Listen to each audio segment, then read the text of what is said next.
जाति धर्म वर्ण निर्विशेष सब तिरंगा तले जिते समस्ते एकजुट हेबे सेते कौन सी शक्ति आम विरुद्ध रे लड़ई कले भी केबे भी सफल हो पारिबे नाही।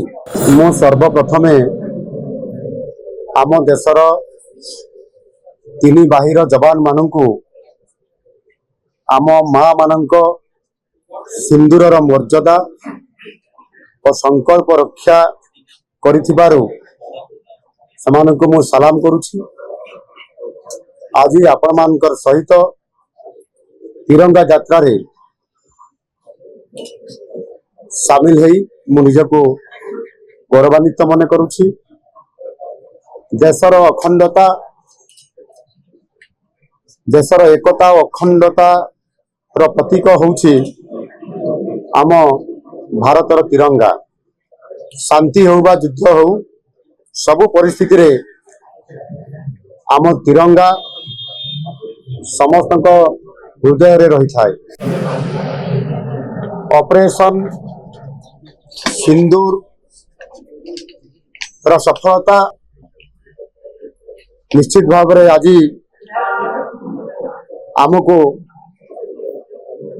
उत्साहित करिछि एवं आज रही तिरंगा बाइक यात्रा आतंकवाद विरुद्ध रे देशर अभियान को आहुरी सशक्त करिवो। जाति धर्म वर्ण निर्विशेष सब तिरंगा तले जिते समस्ते एकजुट हेबे सेते कौन सी शक्ति आम विरुद्ध रे लड़ई कले भी केबे भी सफल हो पारिबे नाही।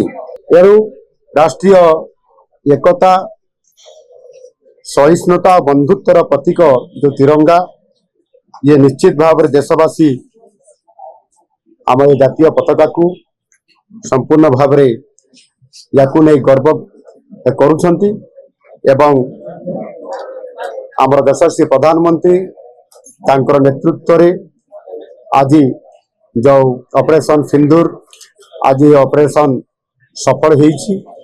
आगामी दिन में निश्चित भाव में कहीं भी आमको यदि नालिया की देखेबे बा परमाणुर धमक देवे से कौन सी प्रकार भयभीत न हो कथा को भ्रुक्षेप न करी आमे आम कर्म रे आमे आम साहस रे आमे आम कर्तव्य पथरे आगे चलवा ये साहस आमको देइछंती आमर यशस्वी प्रधानमंत्री नरेंद्र मोदी जी। तेणु आज तिरंगा यात्रा निश्चित भाव में आम पाई एवं आम देशर से ही वीर जवान माने जो माने लड़ई करुछंती आतंकवाद विरुद्ध रे ताहा निश्चित भाव में सेमाने आगामी दिन में मध्य तांकर पराक्रम देखेबे एवं भारत को यशस्वी कराइबे विजयी कराइबे एवं ये भारत को संपूर्ण भाव में सुरक्षा देबे।